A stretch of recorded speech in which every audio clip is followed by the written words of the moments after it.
आपल्या सगळ्यांचा मराठी हॉटस्पॉट. आता जुने लोक म्हणायचे आमचे शेतकरी वर्ग फक्त आग पेरला का लगे माग उगत होता. म्हणलं गप्प आहे. मग जुन्या बाया बी म्हणत होते म्हणजे आबळ खाली होतं मग आता काहून वर गेलं. खाली होतं कळायचं हीच खाली होते वर का गेलं.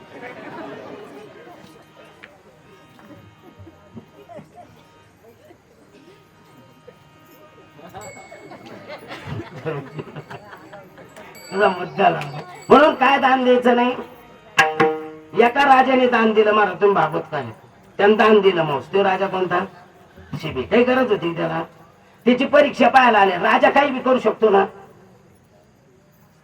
काही करू शकतो तो. जसं भस्मासुराला भगवंतानं वरदान दिलं होतं मग कोणाला मारायसाठी तर भगवान शंकरच हाताळायला गेलं नक्ट स्वतःच जळून गेले वक्त. अशी लय राहते. आता राहते काही नाही सवय इकून घेऊन जाते म्हण माझ्या भावाने केलं. म्हणलं तो ऊस कारखान्यावर होता आगस्तीला. आता सवय त्याला काय करावं ज्याला असं होते.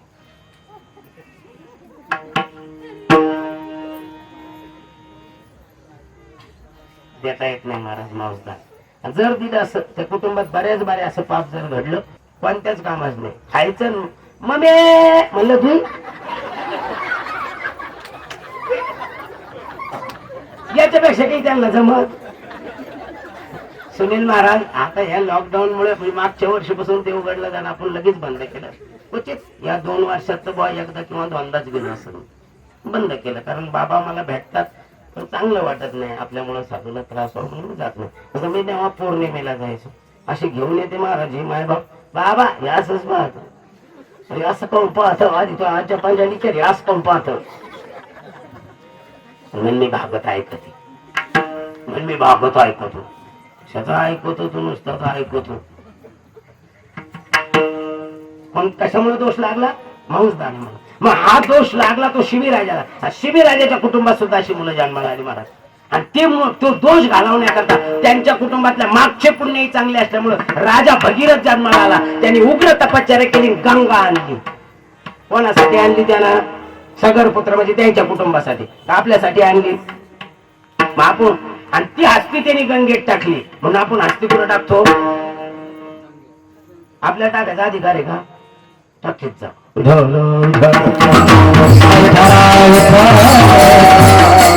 का टाकीत जा तेरी तपापताप तिरीचे उदक समुद्राचा या व्याप गंगा वैशी गावा मागील ओळ गंगन म्हणे अमंगळ. त्या गंगेमध्ये पहिल्या पावसामध्ये पहिला पाऊस राहतो का अशा डोळ्या येत्या तरी गंगा म्हणते का बाजूला सारखा ती येत जाय भाऊ गंगेचं हृदय. म्हणून आपल्याला हस्ती कुठं टाकावं लागते आणि हस्ती टाकली म्हणजे कोणता दोष गेला मांसदानाचा दोष. म्हणून मांसदानाचा दोष जाण्याकरता हस्ती विसर्जन आहे.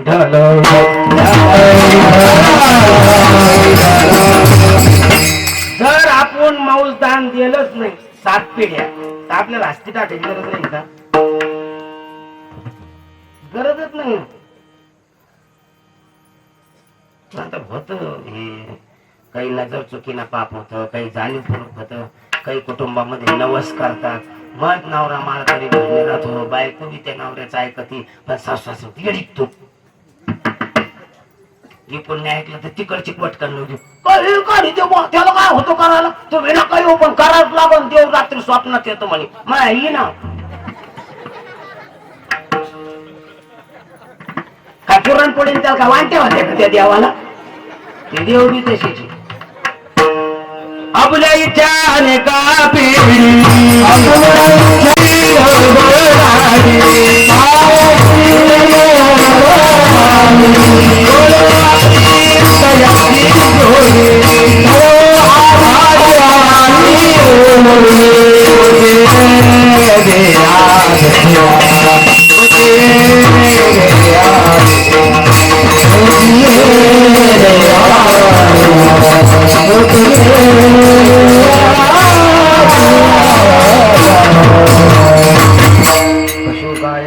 न जाणती उत्तम मध्यम भू काही एकोपजता मूर्ती बहिरी अंध होती पांगुळी मुकी.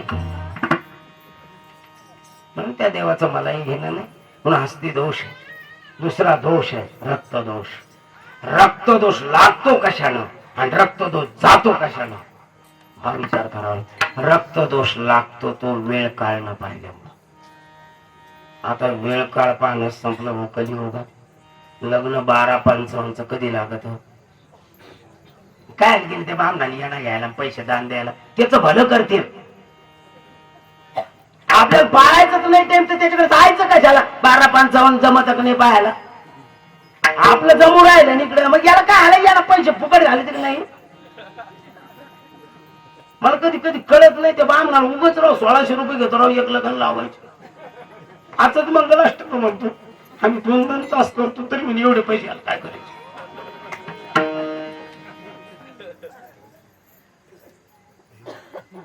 तुम्हाला बामणाचं लागत मग त्यांनी लिहून द्यायला टिपणाप्रमाणे वागायला पाहिजे का. वागत आहे का. उलट मधलेच माणसं होते नवर तो काही लवकर येत नाही घ्या बरं जेवून. आता तुम्ही सांगा आपण जेवलेले ते देव जे आलेले आशीर्वाद द्यायला ते उपाशी गेले की तसेच राहिले. आणि मग त्यांचा आशीर्वाद नाही लागला म्हणजे वेळ काळ नाही ठरवली. हात काडी मुडी पोट नसोबाची वाढली डिबली डाबली धुला धुला आणि पुन्हा महापोरगा मा ऐकत नाही. कसा ऐकन तो.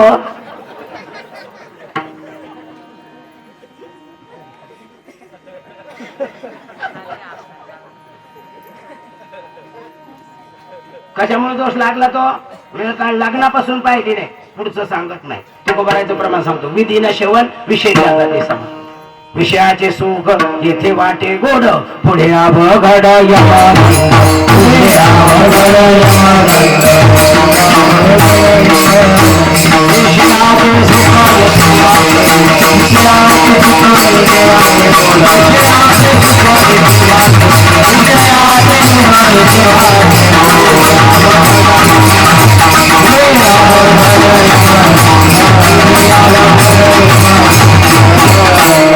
म्हणून रागीत पोरं जन्माला नाही. याच्या करता वेळ काळ पाहिजे पाहिजे. काय सांगा महाराज एका ठिकाणी लग्नाला गेलो महाराज. लग्न 3 वाजले तरी पोरं लग्न लावून गेले. शेवटी आम्हालाही जावं लागतं महाराज. हे कार्यक्रम घेतलेले आता बंद आहे म्हणून कवर चाललं तर चालत. थांबा लागायची वेळ नाही. मी त्या पोराच्या वडिलांना म्हणलो त्याने हातच जोडले. नाही महाराज आपण जाऊ शकत नाही तिकडं आणि तुम्ही थांबा बा नसेल मग तुम्हाला जायचं. वाईट वाटलं मला. बापाची किलो आहे तो. मग त्याच्या आईला म्हणलं चला आपण दोघं. आम्ही तिथे गेलो महाराज नवरदेव पुढं. आई गेले भाऊ आणि एवढे लोक जेवले सगळे मस्त बसले. आता थोडेसेकच लोक राहिले. चांगला म्हणला बघ ते तुला थांबायचं थांब म्हणे. पुन्हा ही वेळ येणार आहे म्हणे. आई रडत बसले. महाराज त्याला किती पोर चांगले होऊन दे. तुला बी नाही रडायला लावलं तर कीर्तन सोडून दे. जो आई बापाचा अपमान करतो ना त्याच्या जिंदगीत कधीच सुख मिळणार नाही. जो आई बापाचा अपमान करतो त्याच्या जिंदगीत सुख मिळणार नाही महाराज. म्हणून हा दोष लागू नये. वेळ काळाचा जर पण लागलाच तर काय करायचं. अन्नदान सर्वाभूती द्यावे. अन्न कोणाला पण कवा द्यायचं. संतामुखी देतान्न कोटी कुळाचे उद्धारण. एक एक शीत खाती कोटी कोटी यज्ञ होती. अन्नदान ग्रस्ती आश्रमाने काय करावं. आमच्या गंगागीर बाबाचं एक ब्रीद वाक्य होतं. लेने को हरिनाम देने को अन्नदान तरने को लिंता और डूबने को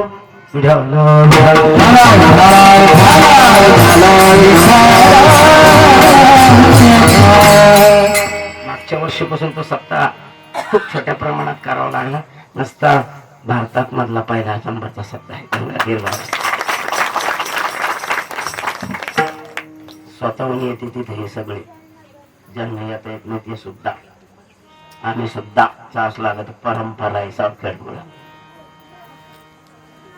मुद्दा इथे चला अशी मुलं जन्माला येऊन आपण काय पाहायचं. असं जर ऐकायला लावायचं तेव्हापासून पोराला शिकायचं लहानपणापासून. काही माणसं काय करते ती पाय पडत नाही आधी ते पोराला पड बाबाच पाय पड बाबाच पाय. आता त्याला कधी पडायची सवय नाही. ते बळजबरी त्याला वाकायला लागलं ते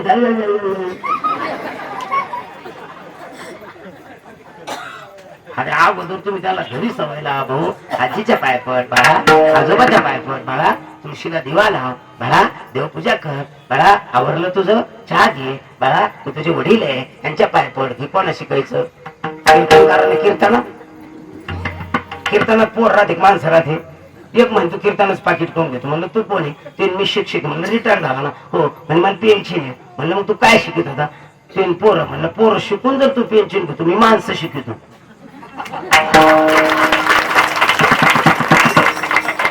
मी पेन्शन नाही घ्यायला पाहिजे, ताबडतोब तू घ्यायला पाहिजे.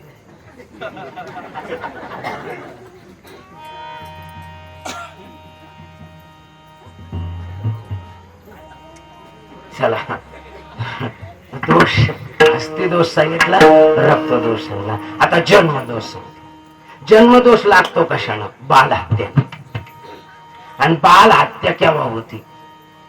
आता बाल हत्या त्या काळात केव्हा होत होती हे, पण आताच्या काळात फक्त एकच, फक्त मुलगा. आता इतकी मुलीची संख्या कमी आहे महाराज. बहुअंशी नेहमी आम्हाला हेच गरज नाही लोकांची. महाराज एखादी पोरगी पाहना, मला चिखलाची करून देऊ का?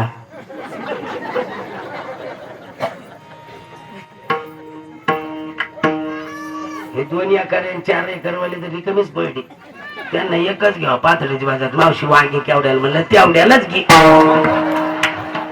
कोण विचारतं त्यांना? म्हणे बाब्या काय करतोय? फुगे फुगे करायला काय पोरगी देऊन उपयोग आहे?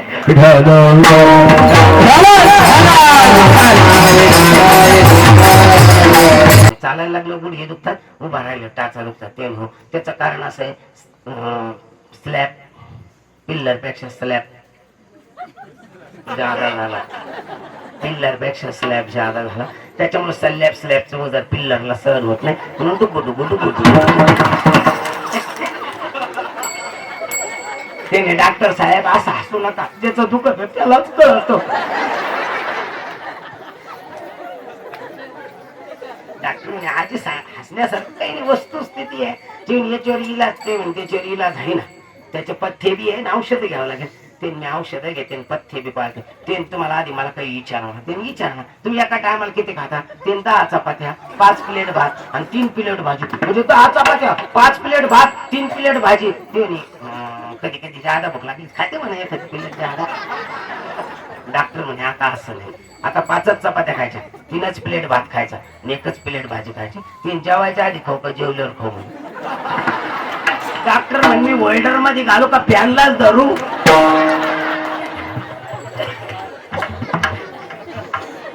कळलं पाहिजे.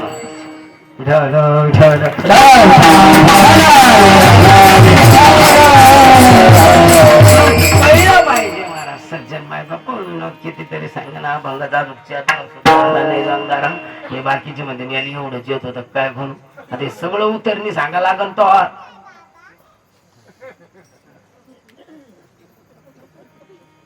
म्हणून हवेशा धरू नका. मुलगा काय मुलगी. रामायणामध्ये पहिलं पिंडदान कोणी केलं? सीतेनं. मग बाईला अधिकार आहे का नाही? नाही, बाया ते चालत नाही, बाहेर ते चालत नाही. बाकीचं बरं चालत होतं, तुला तेवढंच बरं नाही चालत.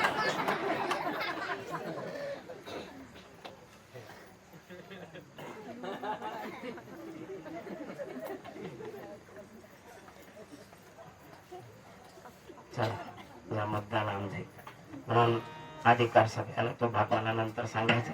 तुझा मुद्दा इथपर्यंत आहे की या विषयापोटी माणसं गर्भपात करतात. आता त्याच्या बाबतीत खूप बोलायचं, पण सगळे कीर्तनकार बोलतात म्हणून मला बोलायचं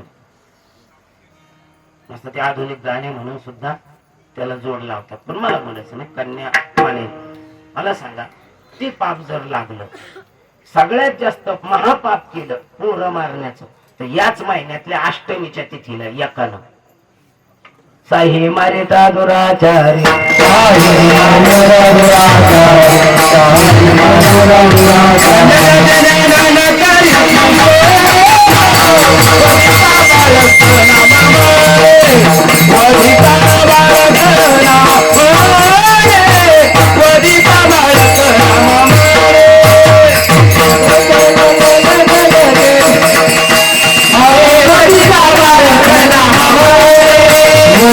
Bye.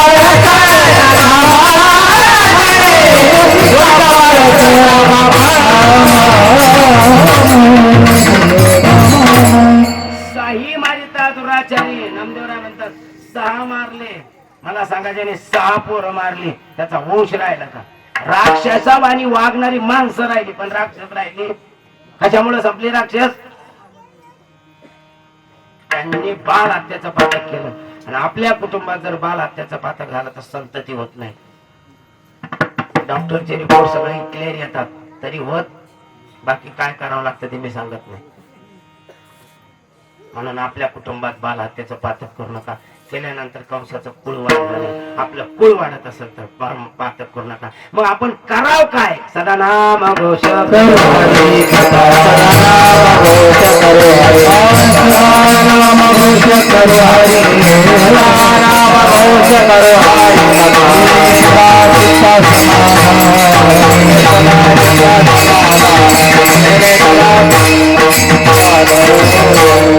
तुकोबारायने सगळं केलं, माझे झाले गैर फिटले पितराचे मी हे सगळं केलं आणि म्हणून माझा जन्माचं सार्थक झालं. अभंगाचं पहिलं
कितीतरी वाद घातला महाराजने त्याच्याशी. नाही रे, तुझे वडील जरी महिन्याचे वारकरी होते पण 13 दिवस सत्ता करणं शक्य नाही. त्याची मुलगा पत्नी मुली सुद्धा विरोधात गेल्या. त्याला सांगितलं बापाने 40 एकर जमीन उठली, मी त्याच्यातली बरीच घेतली